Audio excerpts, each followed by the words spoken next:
Hello student, welcome back our YouTube channel Ashish Tiwari. My name is Muskan and आज की इस video के अंदर हम बात करेंगे हमारा बीए प्रोग्राम का सब्जेक्ट है सेमेस्टर थर्ड एंड फोर्थ दोनों में आने वाला है। ठीक है, थर्ड में भी आपके लिए यूजफुल रहेगा एंड फोर्थ में भी। तो ये हिंदी गद्य उद्भव विकास हिंदी सी के बारे में बात करेंगे। हमने अपने हिंदी ए और हिंदी बी दोनों हिंदी ए और हिंदी बी दोनों को ही कवर कर लिया है। ठीक है, अगर किसी ने वीडियोस नहीं देखी है तो जाकर वीडियोस देख लीजिएगा, आपके सारे जो कॉन्सेप्ट हैं कवर हो जाएंगे।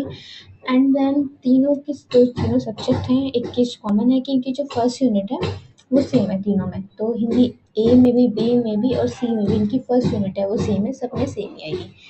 तो एक ही वीडियो बना रखी है मैंने हिंदी ए के नाम से, तो इसकी फर्स्ट यूनिट वो सब में सेम है, तो आप जाकर वो वीडियोस देख लीजिए। साथ में इस वीडियो की जो लिंक है मैं आपको डिस्क्रिप्शन बॉक्स में दे दूँगी, वहाँ से जाकर आप लोग देख सकते हैं। ठीक है, डेली अपडेट्स के लिए आप हमारा व्हाट्सएप चैनल ज्वाइन कर सकते हैं, जिसकी लिंक आपको हमारे डिस्क्रिप्शन बॉक्स में मिल जाएगी। ओके, तो ये हमारा जर्नल इलेक्टिव का सब्जेक्ट है, डिसिप्लिन का नहीं है, ये जर्नल इलेक्टिव का सब्जेक्ट है।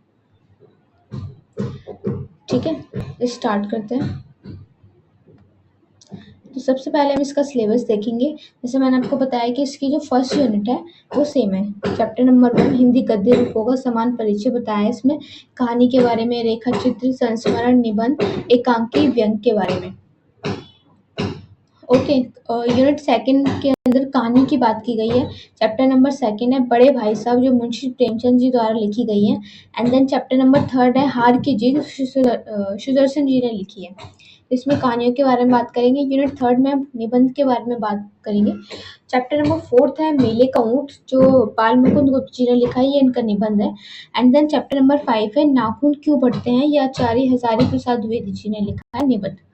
अब अन्य गतिविधियों में पढ़ेंगे हम बुद्धिया, जो एक संस्मरण है और रामवृक्ष बेनपुरी द्वारा लिखी गई है। भोला राम का जीवन एक व्यंग्यात्मक है, जो हरिशंकर प्रसाई द्वारा लिखी गई है। टोटल इसके अंदर आपके टोटल 7 चैप्टर्स आएंगे। फर्स्ट यूनिट मैंने कवर करवा दी है आपकी, जाके वो वीडियो देख लीजिएगा। ठीक है, तो आज की इस वीडियो में हम क्या पढ़ेंगे? आज की इस वीडियो में हम पढ़ेंगे हमारी यूनिट नंबर 2 है, इसमें हम कवर करेंगे chapter number 2 and chapter number 3। बड़े भाई साहब मुंशी प्रेमचंद द्वारा लिखा गया है, हार कीजिए सुदर्शन जी द्वारा लिखा है, इन दोनों को ही कवर करेंगे। यूनिट नंबर जो 2 है हमारी कहानी, इसको खत्म करेंगे। ठीक है, तो चलो वीडियो स्टार्ट करते हैं। नंबर जो हमारा 2 है, चैप्टर नंबर 2 को बड़े भाई साहब, जो मुंशी प्रेमचंद जी द्वारा लिखी गई है, कहानी के रूप में प्रस्तुत है। प्रस्तावना में हम देख लेते हैं कि जो बड़े भाई साहब है ना, वो प्रेमचंद जी के द्वारा लिखी गई है। ठीक है, ये इनकी प्रसिद्ध कहानियों में से आती है। ये जो कहानी है केवल भाइयों के रिश्तों की झलक नहीं देती है, बल्कि उसके अनुशासन के बारे में, अनुभव और शिक्षा, जीवन दृष्टि का संदेश है ना, उसके बारे में बताती है। तो इसके अंदर हास्य भी हैं और गहरी शिक्षाएं भी मौजूद हैं इनकी कहानियों के अंदर। प्रेमचंद ने इसे बहुत ही सहज, मतलब बहुत ही सिंपल लैंग्वेज में एंड सरल से सरल सहज भाषा में और सरल शैली में इसको लिखा गया है। जो सबसे पहले हम लेखक का परिचय देखेंगे। तो इनका जन्म 31 जुलाई 1880 में वाराणसी के पास लम्बी गांव में हुआ था। इनका मूल नाम क्या था? धनपत राय था, धनपत राय श्रीवास्तव, लेकिन बाद में ये प्रेमचंद के नाम से प्रसिद्ध होने लगे, मुंशी प्रेमचंद के नाम से। इनका उपनाम है नवाब, जो प्रारंभिक रचनाओं में बाद में इनको प्रेमचंद का नाम दिया गया। जीवन ये जो आर्थिक कठिनाई है उसमें पले बड़े थे। शिक्षक की नौकरी की थी इन्होंने, स्वतंत्र आंदोलन में भी शामिल हुए थे। ठीक है, इनकी जो रचनाएं है, कहानी में पूस की रात है, कफन, ईदगाह, बड़े भाई साहब, और उपन्यास में गोदान, कफन, सेवा सदन, रंगभूमि। नाटक एवं निबंध के अंदर समाज और राजनीति पर आधारित उन्होंने अपने निबंध लिखे थे, नाटक लिखे थे। एंड देन इन विशेषता की बात करें तो यथार्थवाद के प्रवर्तक थे ये। किसान थे, मजदूर, स्त्रियों और आम जो आदमी है उनकी पीड़ा का सही चित्रण करके सबको दिखाते थे। अब बात करते हैं कहानी के बारे में। तो इसका ये जो कहानी है, कथासार है इसका, कहानी 2 भाइयों के जीवन पर ही आधारित है। बड़े भाई साहब जो होते हैं ना, वो अनुशासनप्रिय होते हैं, पढ़ाई में भी बहुत ज्यादा गंभीर होते हैं। जो छोटे भाई होते हैं वो शरारती होते हैं, खेलने कूदने वाले होते हैं और बुद्धिमान भी होते हैं। तो यहाँ पर बड़े भाई और छोटे भाई के रिश्ते के बारे में बात की गई है कि जो बड़ा भाई है वो एक अनुशासन प्रिय भी होता है, मेहनती भी होता है, पढ़ाई में वो बहुत सीरियस होता है अपनी पढ़ाई के लिए। लेकिन जो छोटा भाई होता है वो शरारती होता है, खेलने कूदने में उसका ज़्यादा दिमाग लगता है, बुद्धिमान भी होता है वो, लेकिन अनुशासन प्रिय नहीं होता।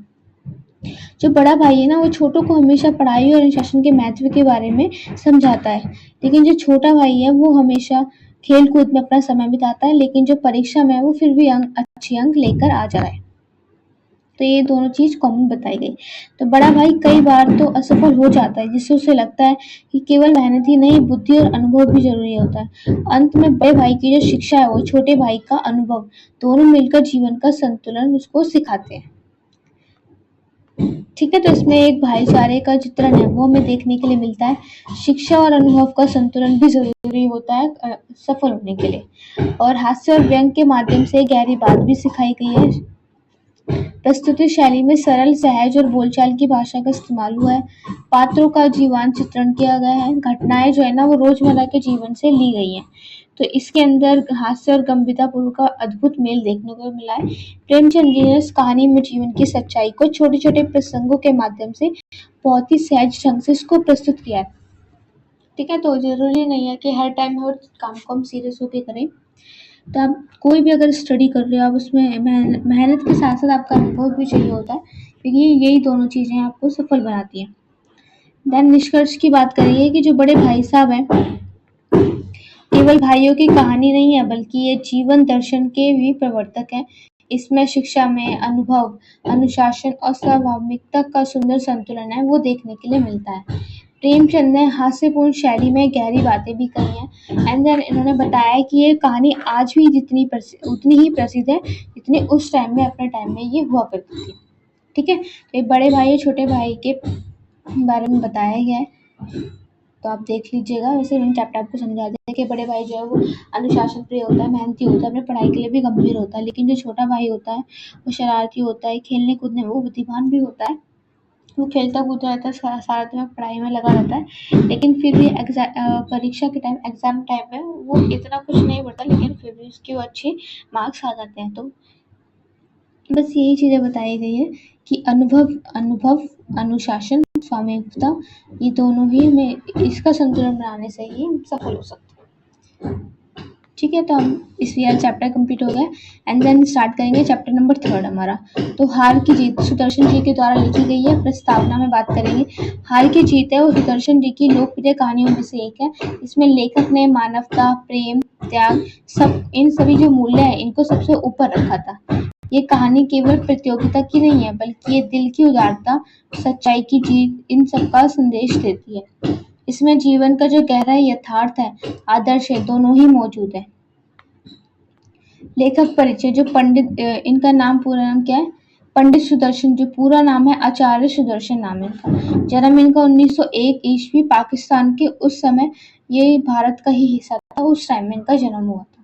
तो विशेषतः कहानियों और उपन्यासों के साथ साथ कविताएं भी लिखी गई हैं। प्रसिद्ध रचनाएं, कहानी इनकी हार की जीत एंड उपन्यास होनहार, ये सारी इनकी प्रसिद्ध रचनाएं। साहित्यिक योगदान में समाज की सच्चाई और मानव मूल्य का चित्रण, सरल प्रभावी जो भाषा, इन सभी का इस्तेमाल किया था उन्होंने अपने साहित्यों के अंदर। कथासार की अब बात करेंगे, तो कहानी का जो मुख्य पात्र है ना वो रामलाल है। तो रामलाल जो कुश्ती में ना बहुत बलवान होता है और गांव का ये प्रसिद्ध पहलवान भी होता है। एक पहलवान है जिसका नाम है रामलाल, जो कुश्ती में बहुत ही अच्छा होता है। वो दूसरों को परास्त करता रहता है, लेकिन एक बार वो अपने से कमजोर गरीब पहलवान से ही हार जाता है। अब इस चैप्टर का नाम हार की जीत क्यों पड़ा, ये हम अभी आगे पढ़ेंगे। ठीक है, तो वो उस हार उसे अंदर से झकझोर देती है, क्योंकि उसने प्रतिद्वंदी की गरीबी और परिस्थिति को देखकर जानबूझकर हार मान ली थी। जो रामलाल है ना, उसे कोई नहीं हरा सकता है, वो कभी नहीं हारा आज तक। तो ये है कि कहानी का संदेश ये है कि दूसरों को सम्मान देना और उसकी मदद करना ही। तो उसके सामने जब वो कुश्ती लड़ा था, एक बार उससे आया था, गरीब पहलवान आया था, तो उसकी हालत देखकर जो उसने ना जानबूझकर ही हार मान ली थी। तो यही बताया गया कहानी के अंदर कि दूसरों को सम्मान देना और उसकी मदद करना ही असली जीत मानी जाती है। शीर्ष की सार्थकता, तो हार की जीत वो है ना, शीर्ष हमारी पूरी कहानी का ही सार है। एंड देन इसमें बताया कि बाहर से रामलाल तो हारता है, लेकिन वास्तव में उसकी हार की ही जीत हो जाती है, सबसे बड़ी जीत बनती है। वह प्रतिद्वंदी का दिल जीत से सबका दिल जीत लेता है और समाज में उसकी जो प्रतिष्ठा है वो और भी बढ़ जाती है। कथा वस्तु, जो कथा है वो सीधी और बिल्कुल, कथांक जो है ना इसका वो बिल्कुल सिंपल एंड सरल है, सीधा और सरल है।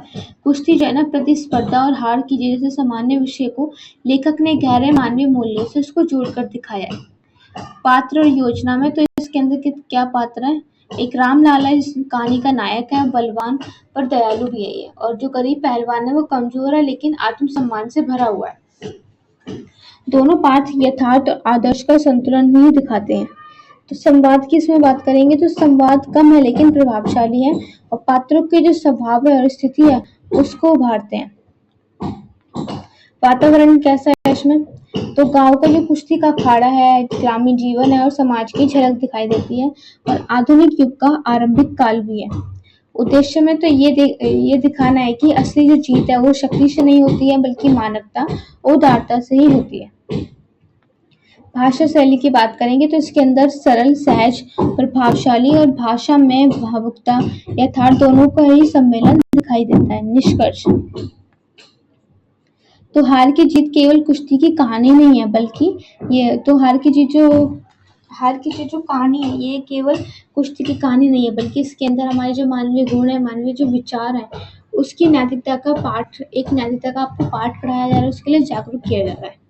तो इसके अंदर बताया गया है कि जीत केवल ताकत से नहीं दिखाई जाती है, बल्कि त्याग और करुणा से भी हमें मिल जाती है। हार कभी हम लोग जीत जाते हैं। तो ये जो कहानी है ना आज भी उतनी ही प्रसिद्ध है जितनी उस टाइम में थी। ठीक है, तो हमारी जो यूनिट नंबर 2 है वो कवर हो चुकी है। किसी का कोई डाउट है तो वो पूछ सकता है कमेंट बॉक्स में। इसकी पीडीएफ आपको हमारे टेलीग्राम चैनल पे मिल जाएगी, जिसकी लिंक हमने डिस्क्रिप्शन बॉक्स में दी हुई है, वहाँ से जाकर आप लोग ज्वाइन कर सकते हैं। ठीक है, ऐसी डेली वीडियोस के लिए आप हमारा यूट्यूब चैनल सब्सक्राइब कर लीजिए, इससे आने वाली वीडियोस की अपडेट आपको टाइम टू टाइम मिल सके। एंड वीडियो अच्छी लगी हो तो लाइक जरूर कीजिएगा। एंड नेक्स्ट वीडियो में बात करेंगे इसकी यूनिट नंबर 3 के बारे में। ठीक है, ये सेकंड यूनिट है, इसमें कहानी के बारे में बताएगा, उसी यूनिट में हम बात करेंगे निबंध के बारे में।